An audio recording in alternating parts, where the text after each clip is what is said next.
Atmani, in the self. Eva, certainly. Vasham, control. Nayet, must bring under. Translation and purport by His Divine Grace A.C. Bhaktivedanta Swami Srila Prabhupada Ki Jai. From wherever the mind wanders due to its flickering and unsteady nature, one must certainly withdraw it and bring it back under the control of the self. Purport. The nature of the mind is flickering and unsteady, but a self-realized yogi has to control the mind. The mind should not control him. One who controls the mind and therefore the senses is called a Goswami or Swami. And one who is controlled by the mind is called a Godasa, or the servant of the senses. Goswami knows the standard of sense happiness. In transcendental sense happiness, the senses are engaged in the service of Rishikesha, the supreme owner of the senses, Krishna. Serving Krishna with purified senses it is called Krishna consciousness. That is the way of bringing the senses under full control. What is more, that is the highest perfection of yoga practice.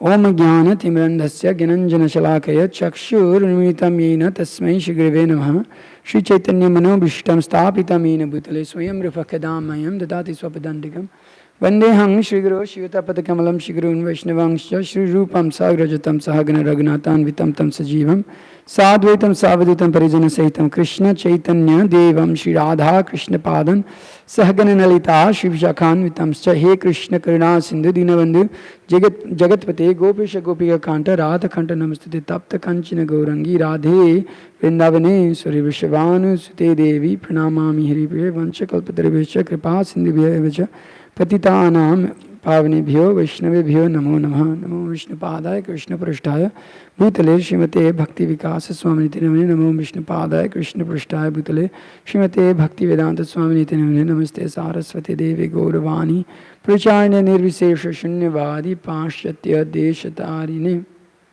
Jai Shri Krishna Chaitanya Prabhu Nityananda Shri Advaita Gadadhara Shivas Adi Gaur Bhaktivinoda Hare Krishna Krishna Krishna Hare Hare Hare Rama Rama Hare Hare.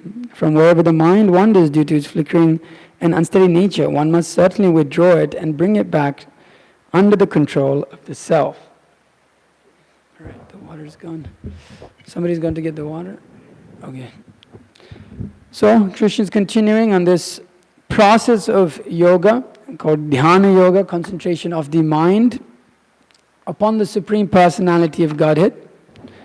So, Krishna starts to explain specifically how one starts to control the mind. He's mentioning here to withdraw it, to not become absorbed in the workings of the mind, not to be controlled by the mind. Krishna starts to advise the yogi here how to actually start to perform this meditation once one is come to the level of performing this Ashtanga Yoga, and from there he's into some level of samadhi is there that is described.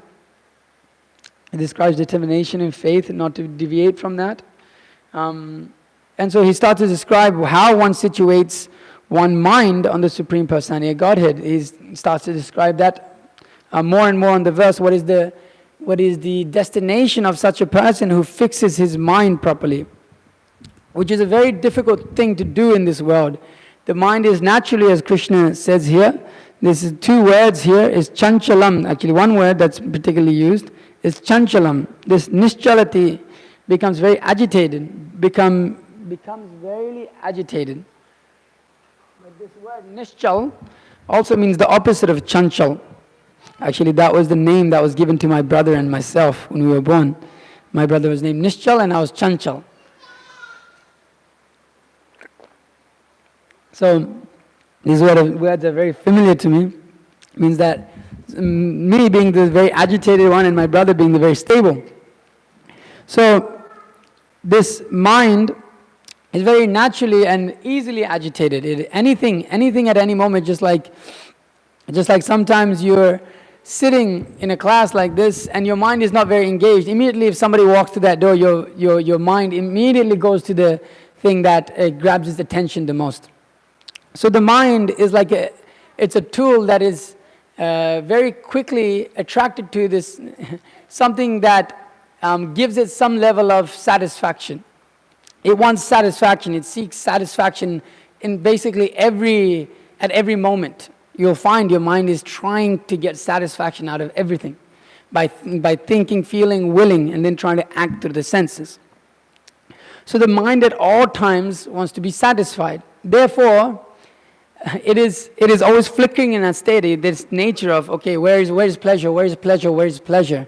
That is the nature of the mind. Where is pleasure? Where's my next little bit of sense gratification that I'm going to get? So by nature, because of this, it is flickering. It's flickering and unsteady. It is never satisfied. Because that's the nature, especially on the mental platform, at least on the physical platform, you eat and you eat and you eat and you're like, all right, I'm done. Right, Tyrese? The feast last week. So you eat and you can get vexed. You can try to enjoy so much, even in sex, you can become vexed of that. You can try to enjoy the sense of touch, even that becomes, it has its limits. So the senses have its limit, but the mind, the limitations of the mind are incomprehensible. It can travel at the speed of light, the mind, faster than the speed of light, actually. It can travel faster than the speed of light.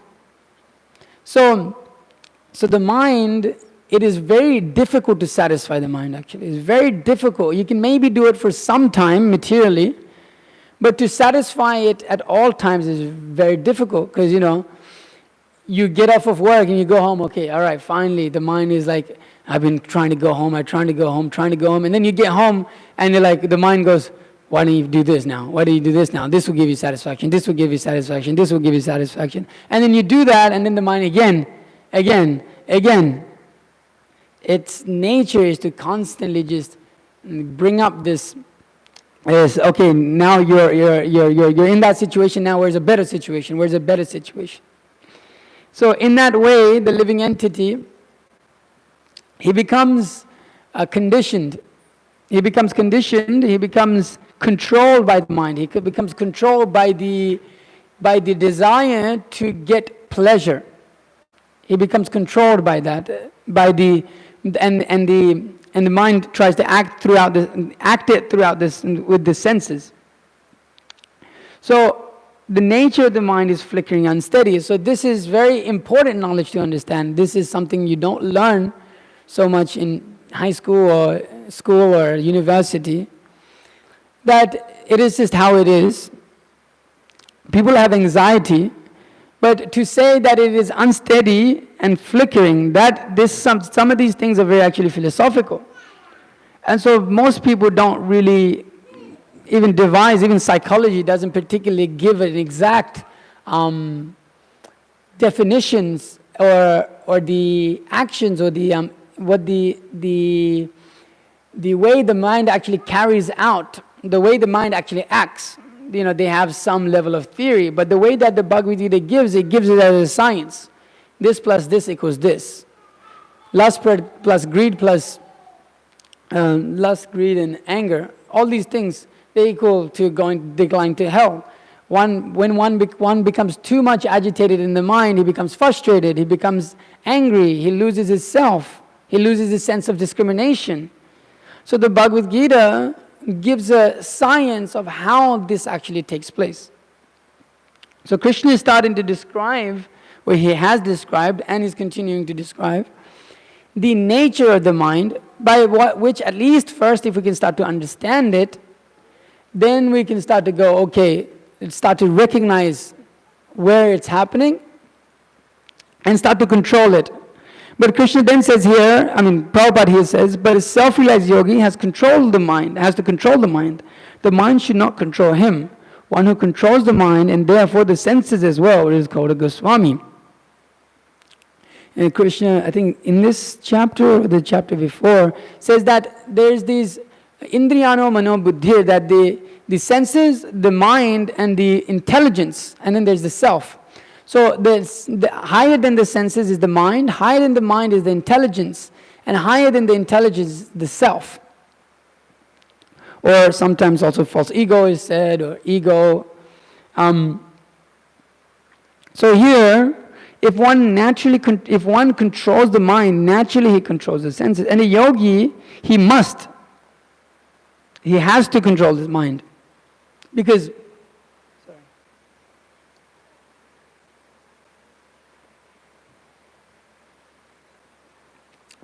for a yogi, a great part of the practice, or essential part of the practice, is to become detached from the sense object. And without a proper control of the mind, that is not possible. And Krishna in the 7th chapter actually describes this. He says that, he says the austerities, there's some level of austerity in any, whether it's performing the austerity of the senses, austerity of the mind, austerity of the intelligence.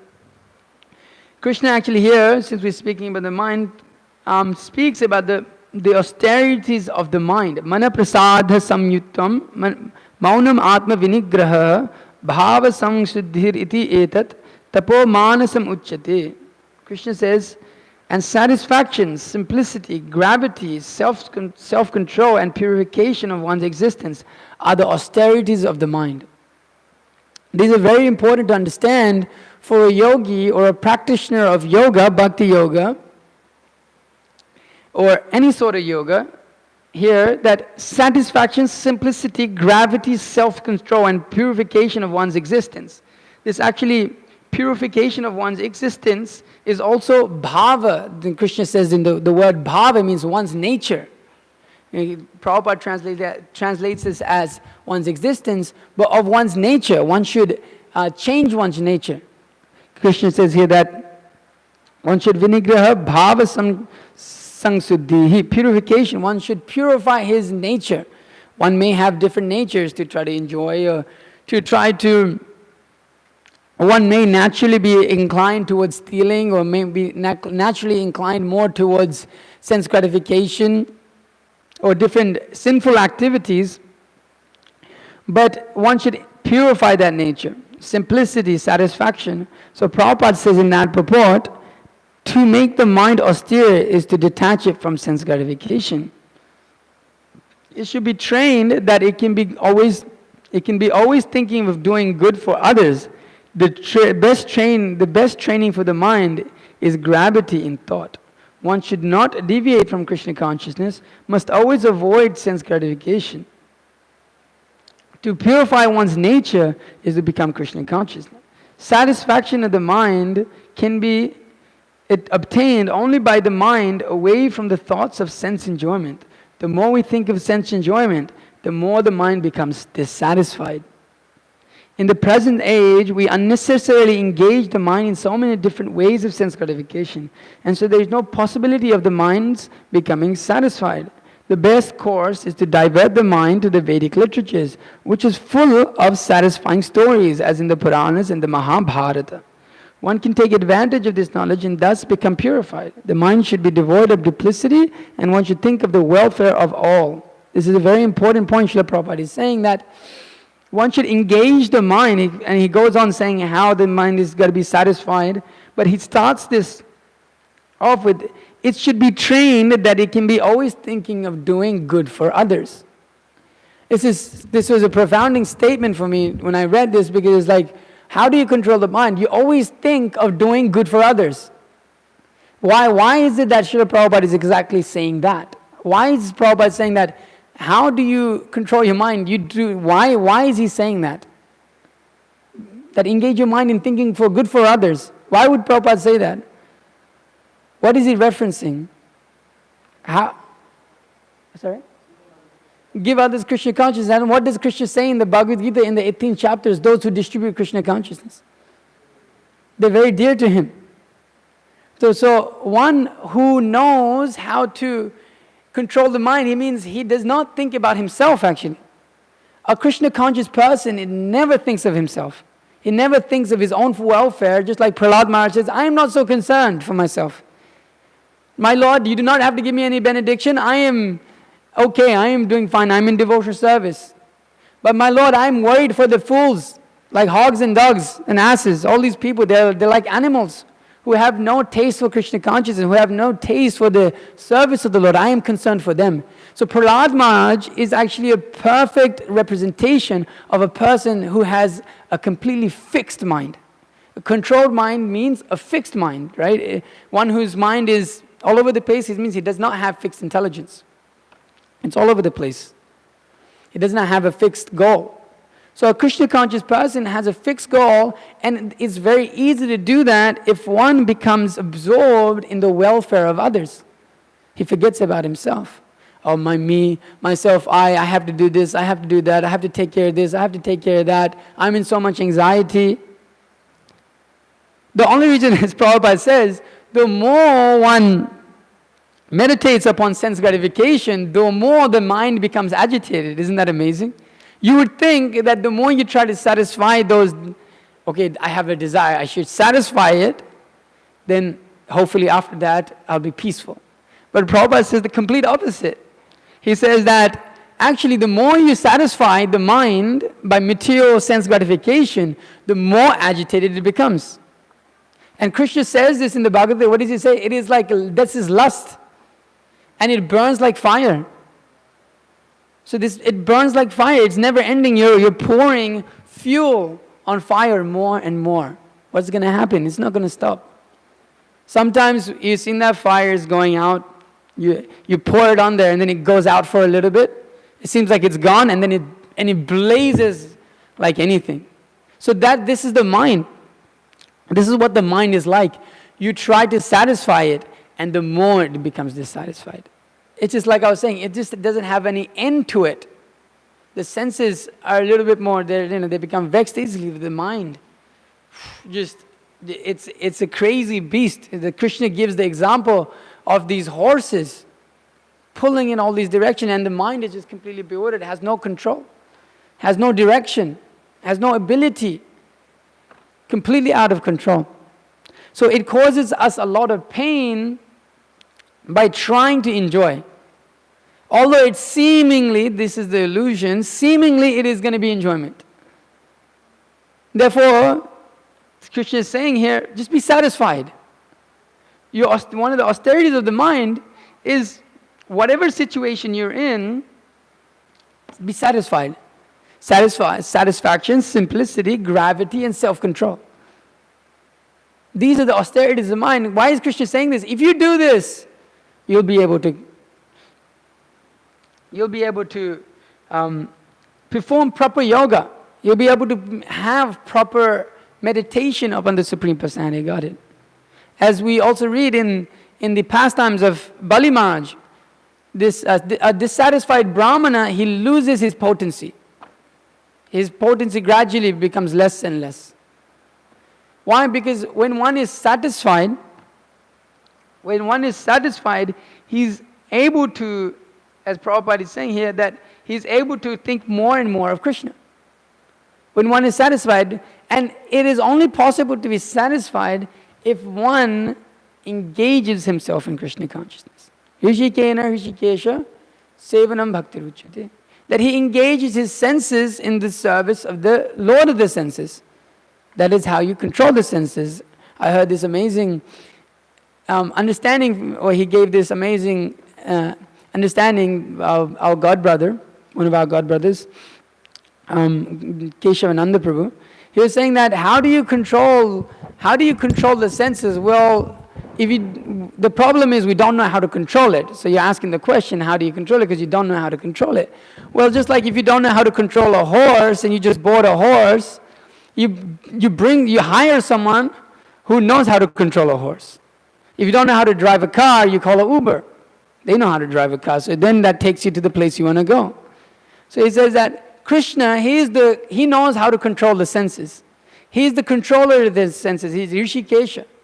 It belongs to him. So how does one control senses? He simply gives it to Krishna. So he simply surrenders the senses and the mind and the intelligence and the very self to Krishna.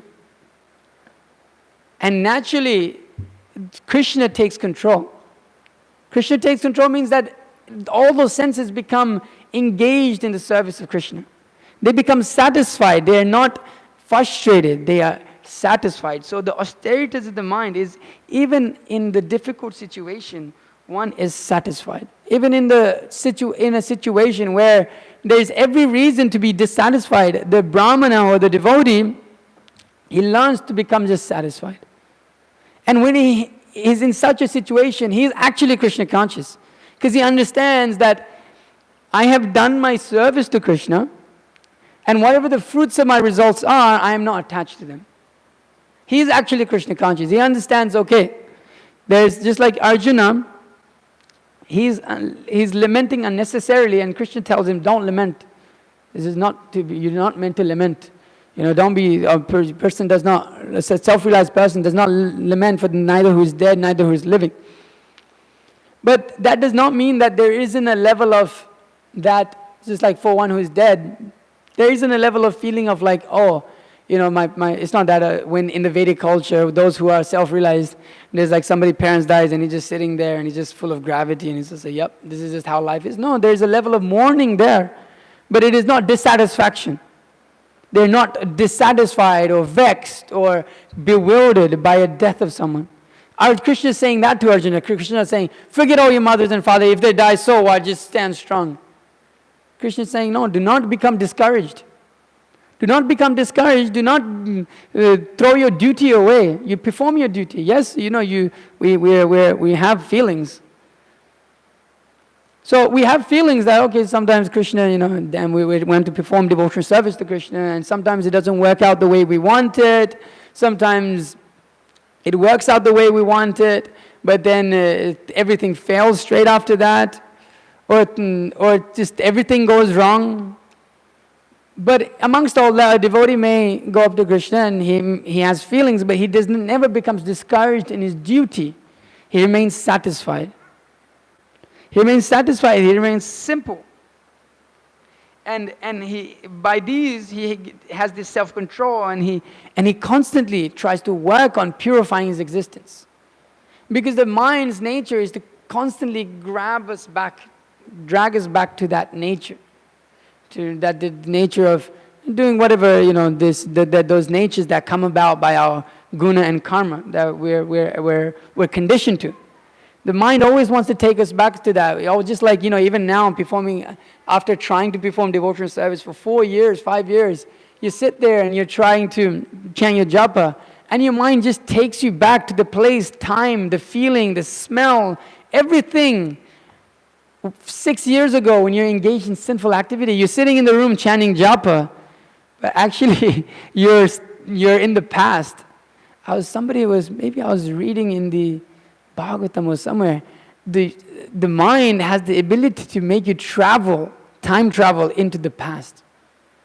Somewhere I was reading, where, I forget, maybe I'll try to bring it up, but it has the ability to take you to a place where in the past 7-8 years ago, and make you feel, smell, taste, everything that you experienced at that time. That is the power of the mind. It wants to constantly drag you back. So one has to be determined. That was the verse Krishna says before, determination and faith. He does not become discouraged, satisfied. He's satisfied. Okay, there is difficulty and the mind is causing me difficulties, but there is no chance of me not performing my duty of chanting my 16 rounds and following the 4 regulative principles in Krishna consciousness. He does not deviate from that activity, and therefore a devotee who is fixed in that, yes, will have always difficulties. There will never be any devoid of difficulties. Don't think that any of us at any point soon, maybe some of the devotees sitting in front of me, but I personally don't think that anytime soon in the future I will no longer be able to think of all the sinful things that I used to do, and sometimes the mind just becomes absorbed in that. But I know that Krishna has given enough intelligence to not go, I'm always going to be fallen like this and I'm never going to make it. I know that, okay, this is there, it's going to happen, it's going to keep coming, but I have to purify it. And we are performing the process of purification. Therefore, Prabhupada says here that from wherever the mind wanders due to its flickering and unsteady nature, one must certainly withdraw it it and bring it back under the control of the self. So wherever it wanders to the past. It sometimes wanders to the future. It tries to enjoy in the future. It says, in the future, maybe I'll do like this, I'll do like that, I'll have so many houses and like this, like that. But one brings it back under control. One uses the intelligence to bring the mind back to control. It does not let as long as we do not let the wanderings of the mind control our intelligence, we're okay. Because once you allow the mind to convince the intelligence, then we're in trouble. Then we're in trouble. And the reason devotees who are chanting 16 rounds, following 4 regulative principles, taking Krishna Prasadam, waking up early in the morning, Prabhupada says in the Srimad Bhagavatam that actually the super soul situated within the heart, he's giving the living, this Krishna conscious person proper intelligence by which not to fall down also. So the living entity, we have one who is performing devotional service, he has the mercy of Krishna.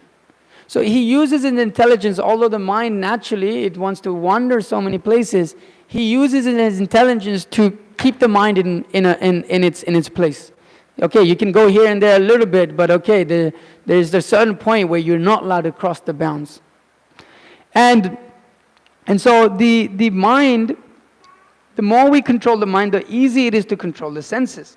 And as I was saying here, this is the easiest process of doing that, as Prabhupada was saying, is that one simply just trains the mind to always think of doing good for others. So,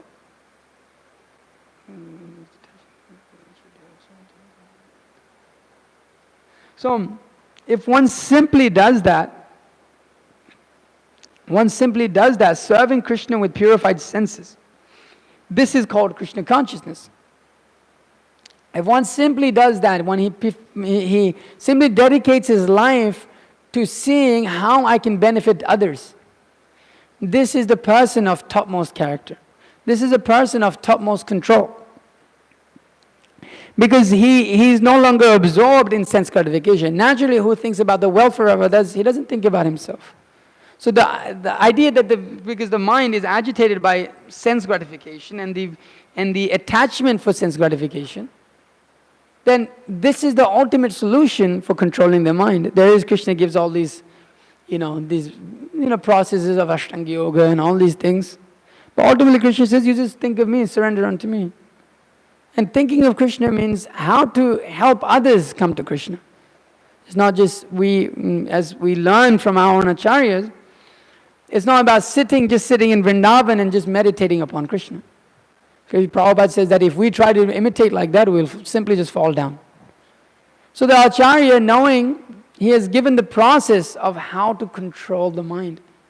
So if we are constantly engaged in thinking for the welfare of others in every single activity that we do, not thinking of ourselves at any point, then we'll always be benefited. We'll benefit others and we'll benefit ourselves. We'll do good for the whole world and to ourselves. Actually, saving ourselves means to save others also. By helping others, we are saving ourselves. So we are engaged in the proper service. We are engaged in the service of the Supreme Personality of Godhead. These senses, the mind, the intelligence, one whole self, if one is engaged properly, then he will always be satisfied. But with that said, one has to have that, as those austerities come, simplicity. One of the greatest advice one Prabhupada disciple gave us when we were in LA last year, she said, always remain simple-hearted.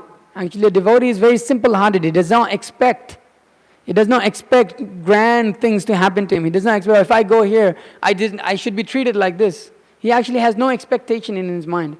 If you want to be satisfied, you go somewhere, you just have no expectation. And even if it's the worst of thing, anyways, at least I got that. At least I got that. Today, sometimes, today, man, I'm going to take like a 3-hour nap. I expect to have my day a little bit free today. And and then somebody just comes and dumps a bunch of things on your table. And you can't take it. And then if we're so attached to the idea of being, oh yes, Then we become frustrated. It's like, oh man, I was meant to take a nap today.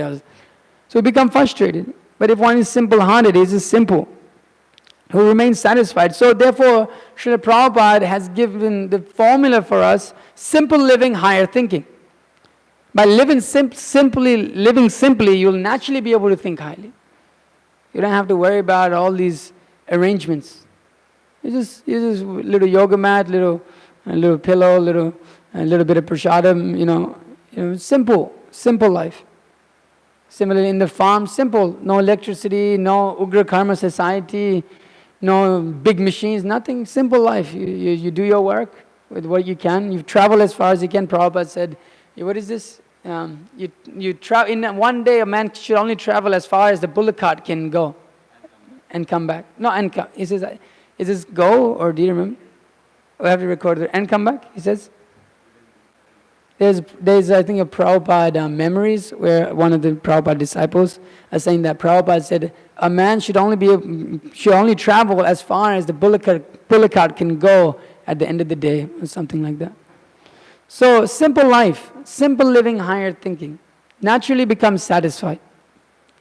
And so the way that Srila Prabhupada has set up this movement is that if we're actually properly engaged in Krishna consciousness, every little aspect of Krishna consciousness that Srila Prabhupada has set up for us is actually for the welfare of others also.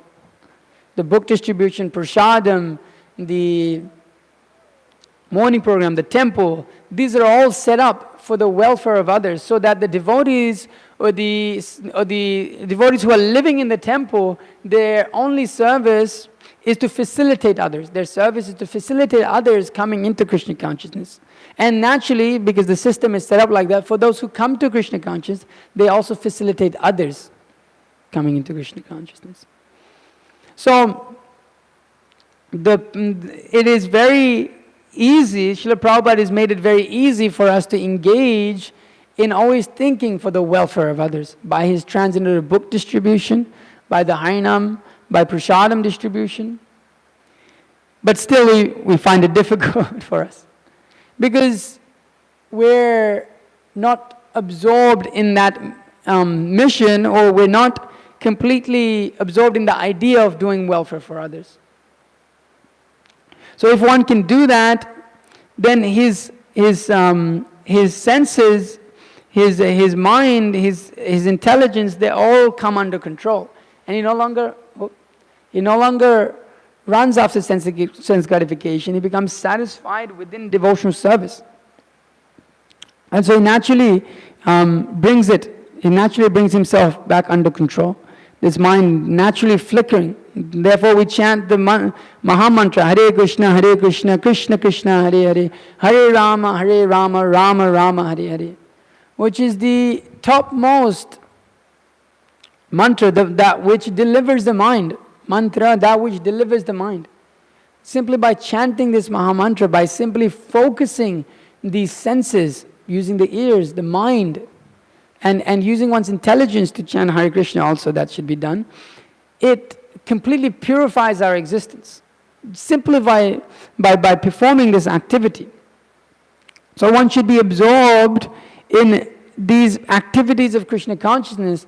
Actually, it is very easy, because also adding this in, Prabhupada says if one is absorbed in the mission of the spiritual master, then Krishna consciousness is very, very easy. Very, very easy. Nothing difficult, nothing crazy. So simply being able to chant our rounds with absorption in the morning, bringing the mind back wherever it goes, back to the holy name, just listening. Prabhupada said, just listen. You don't have to think of anything, just listen. Krishna is there in the name.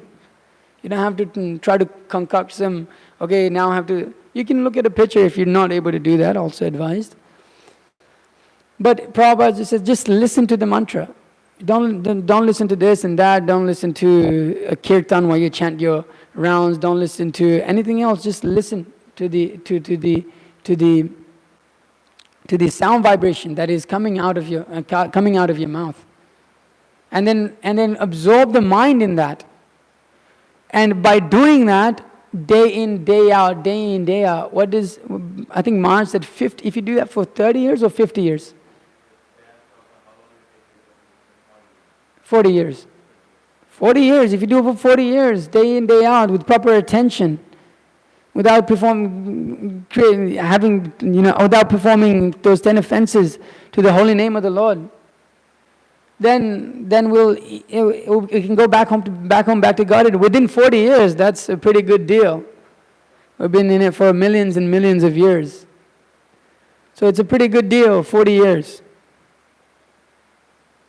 So we can absorb ourselves in these activities of Krishna consciousness, then naturally we'll become satisfied. Naturally we'll not become agitated in the worst of situations.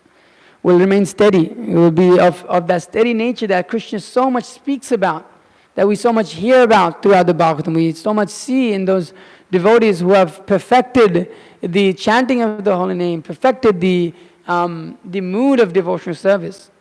We'll be able to actually come to that platform. Not that, okay, that devotee is there and that devotee is there, but maybe one next life or the next life. No, it is possible in this life. It is foolish to think maybe next life, because that means there is a level of doubt in the purports of Srila Prabhupada. There's a level of doubt in the writings of Srimad Bhagavatam. No, it is completely possible for me to do that. Being convicted in that, convinced in that. Being completely convinced in that and completely invested in that. Investing oneself. Saying, okay, day 1, day 2, day 3, day by day. It only starts with the next moment. It starts with the next hour. We have to bring the mind back constantly. And it's very difficult. I'm saying all these things because I'm telling myself. Because it is very, very difficult. It is very difficult to try to detach the mind from sense gratification, which is almost like it's inherent to our natural nature.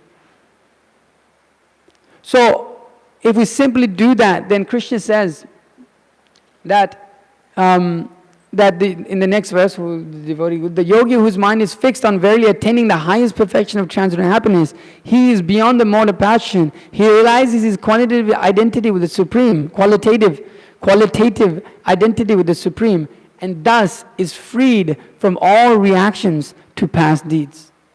We become free. Become free from our mind. We become free from the modes of material nature. We become completely free. We attain freedom. This is real freedom. Krishna consciousness is real freedom. Real freedom is not whatever America or America is meant to be like the emblem of freedom, right? Freedom and hope, or is that generally that's the way that they preach the whole thing? None of this. Real freedom means to surrender completely to Krishna, to completely realize one's qualitative nature of the Supreme Personality of Godhead. That one is of that nature, one is of that transcendental nature, one is of a Krishna conscious nature. So if we simply absorb our activities in the Sankirtan movement, then naturally we'll be satisfied and the whole world will be satisfied. So if there's any questions or comments, please feel free to ask. I'll open it up. Yes, Prabhu. So the verse you were actually thinking about, I'll just read the one line of the Sanskrit. Bhishmo hi deva sahasa sahiyan. Avanti Brahmana 11:47. All the senses have been under the control of the mind since time immemorial. And the mind himself never comes under the sway of another. Like you should quote this verse a lot. He is stronger than the strongest, the mind is strong. And his God-like power is fearsome. Mm-hmm. The power of the mind has God-like power. Yeah. And it's fearsome. Therefore, anyone who can bring the mind under control becomes a master of all senses. So the mind has God-like power. And it's not something you take lightly. That's why even Rishabdev, he says that, if you capture a wild animal, would you leave the cage door open and they can walk away? No. The mind is like that. It's a wild animal. It's a ferocious, fearsome wild animal, and it should not be trusted. Yeah. And Prabhupada also makes that point in the purport that the more you meditate on sense gratification, the crazier you become. 17. You were reading it. Yeah. But and we see that in America. America has the most amount of opulence in the world. Prabhupada actually says in one recording this thing that there's no happiness in this material world anywhere, but if there's no happiness on this planet, if there's happiness anywhere, it's in America. Prabhupada says that. But he I says, saw that. he says, BBQ warehouse actually. He says if there's anywhere is and I was thinking about it, it makes sense, because like our devotees when they went to Europe, it was like austere, like I'm like, what the heck is Europe this? was like also the same. I mean, like from what they were saying, and like America, it's like the cars are all small and all this. But America has so much enjoyment and most amount of mental illness also. Yeah, Because too much bhoga Aishwarya. When you enjoy too much, you go crazy. yeah, That's literally what happens. People lose their minds. yeah. Anyway. Whereas in Krishna consciousness, actually there was pleasure derived from the transcendental senses. That there's, when one derives pleasure from the transcendental senses, then the transcendental mind becomes more and more crazy for Krishna. So there is also that madness, there is a spiritual madness that we desire. And that madness is to love Krishna, to think of Krishna, to wildly think of Krishna. It was so much so that just like the gopis of Vrindavan, they didn't even want to think of Krishna. But the mind was forcing them to think of Krishna. So this gave him, although seemingly they were like suffering, but that suffering was cause of great levels of bliss, the highest bliss available in the entire spiritual and spiritual world. So when one's senses are purified in Krishna consciousness, and the mind becomes completely uncontrolled within Krishna consciousness, means that he's so absorbed, he can't just do anything else. They become stunned. The mind is so traveling so fast, thinking about so many pastimes of Krishna, thinking about all the different things that Krishna does and how beautiful he is, thinking about all his beautiful attraction. The mind goes so crazy, the gopis just become stunned. The animals in Vrindavan, they become stunned. So this is the beauty of Krishna. This is the transcendental loving reciprocation that one can experience in Krishna consciousness if he is absorbed. Like we'll hear about tomorrow very nicely from Vishnu Chitta Prabhu and yourself. You speak, I don't know. We're here tomorrow. Tomorrow is the appearance of the Supreme Personality of Godhead, Krishna. So we'll hear about the beauty of Krishna. Krishna, my favorite chapter of the Krishna book is Wonderful Krishna. Just the two words, this is like everything, it like captures. Wonderful Krishna. How wonderful is Krishna? How amazing is Krishna? How amazing are his activities, his pastimes, his name, his glories, his devotees, his paraphernalia. Just unlimited, and it can actually, if we're absorbed, it can completely it's just unbelievable. But if we can dive into that, we can become so desire of spiritual sense gratification. What does that mean? Well, to satisfy Krishna using our senses, that gives one happiness. So just absorb. There's nothing like it. We can make America the happiest place on earth. If there is happiness, there is happiness in America, because we can spread Krishna consciousness the most here. If there is happiness, there is America here, because we can travel far and wide and spread Krishna consciousness and completely flood it with the holy names of the Lord, with the transcendental books everywhere we go. So we can actually make America the happiest country on earth. Right? But said that my desire is to make America happy, and with America, the whole world happy. Wow. Yeah. Because they asked him why Prabhupada, because Prabhupada said, America gave me men and money. Yeah. And it's blessed. Yeah. God bless America by Prabhupada. Yeah, really, America is. It's really Prabhupada got, he holds that dear, He holds that dear, that the fact that they came through. Who came through? Nowhere else in the world. Japan didn't come through. Trinidad didn't come through. Australia's there, but it's not that. But who when Prabhupada wanted to start his mission, which country? Yeah. So Prabhupada has a special and in Mood and Mission, Bhakti-Vikas Maharaj told us that he has this whole section called Mission America. Wow. Where Prabhupada is all full of quotes. Oh yeah, right, Mitravan? Am I lying? He hasn't seen it, but I ain't lying. I have evidence of this. But yeah, but it's there. It can happen. Freedom of religion, let's go for it. Big time, That's it. Anything else? Yes, Avadhu Chandra Prabhu. Prabhu, just to give further evidence of this statement about chanting, perfecting your chanting, this was actually told to Charu Prabhu. And Prabhupada, when Prabhupada was asked this, how long does it take to perfect your chanting? How many years? And when Prabhupada was asked this question, he thought about it sometime deeply, put his head back, and but he responded. He said it takes 40 years. But I've heard these things over time, but I heard it recently in a lecture, and it was confirmed that it was actually told to this devotee, Charu Prabhu, who was one of his disciples, Prabhupada's disciples. So it was a real encounter. Yeah. Yeah, 40 years of constant. So we can have faith in the words of the spiritual master. It's nice. Yeah. Yeah. 4 years times that by 10. Yeah, just keep going. I mean, there's no reason to stop, right? Yeah, I'll be dead by then. Maybe, hopefully not. I won't make it if I'm. Trace. Is there anyone else that has a question? Tai? Yeah. I heard from one devotee also in the past that said about he said how your mind can time travel, and they told me that wherever your mind is present, whatever your mind is, is that you're actually present there too. So you can be absorbed in whatever nonsense you actually all your senses are there. Man, this is what you said. Don't make it seem You can be present there means no, but they're not other people. If you're not gonna travel to the past and yeah, be exactly. somewhere, You're not actually traveling. it's just you're just okay. Anything else? No, I'm not gonna say that right now. Is it? Mr. Von Hessen. I tell them that you look like you're materially here, but spiritually somewhere else. Okay. Anything else? Anything from the Matajis? Okay. All right. Yes, bro.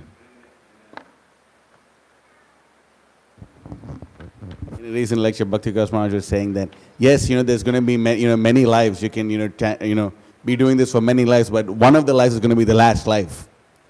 How do you know that this is not, how do you think this is the first time you ever came in touch? This could be, you could make it happen now, there's no point delaying it. Yeah.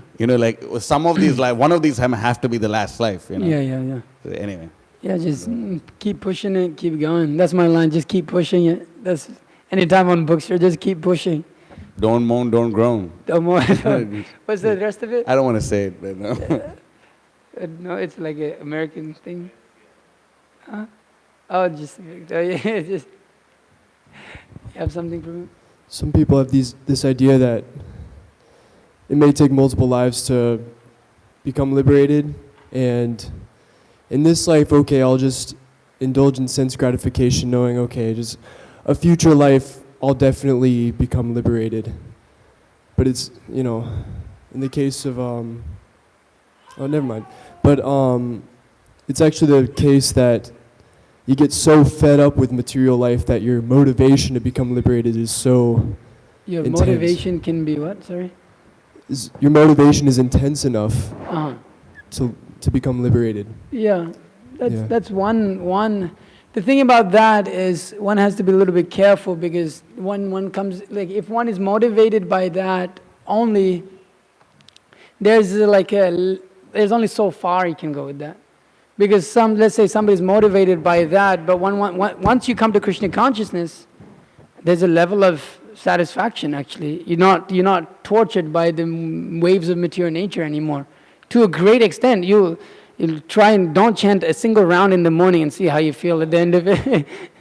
So when you wake up early in the morning, you chant your rounds, you eat only prasadam, you have a greater level of control and satisfaction in life that the karmis cannot experience. That those who are non-devotees cannot experience. So if we're dissatisfied, but then we come to devotional service and we're satisfied, we may not sometimes push on.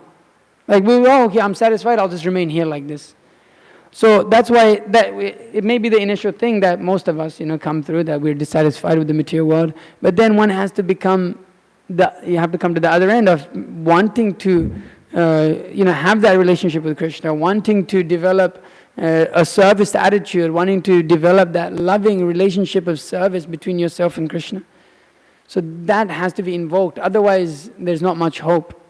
It's not. There's a level of where we're detached from the material, but until we're attached to Krishna, there's no hope. So it's just detachment is not enough. One has to be attached to Krishna. It's reapplied. Prabhupada says. Committed to constantly pushing yourself. Yeah, committed to constantly pushing towards the ultimate goal of life, right? Understanding that and then applying that and moving forward, like that. There's like that balance between negative inspiration and positive inspiration. Negative inspiration is 100% there, but positive inspiration has to be there also. It's. You can run away from Maya, but the real idea is to run toward Krishna. That's the main thing. You can't all run away from Maya forever because she'll be your constant meditation. But that's called Nishtha. At the platform of Nishtha, at the platform of firm faith, you start running toward Krishna instead of running away from Maya. Some of these verses are very important for especially brahmacharis also. That one remains satisfied, remains simple, self-control, that desire to change one's nature or bring about change to one's nature. So if you meditate upon this verse and read this verse every day, it's a very good idea. 17:13, I believe, especially for brahmacharis, everyone, but those who want to make it in this life, do it till the end, ride till you die. This is the just keep your head down and just keep going forward, and pushing on through the difficulties that come. There will be more and more difficulties. All the demigods will desire to get rid of your position and make you fall down. Not fall down, but maybe push you, test you. They can test you and they can help. After you've passed some of the tests, then they start to help you, right? I hope so. So, anything else? That's it? Okay. All right. Srimad Bhagavad Gita ki jai, Srila Prabhupada ki jai.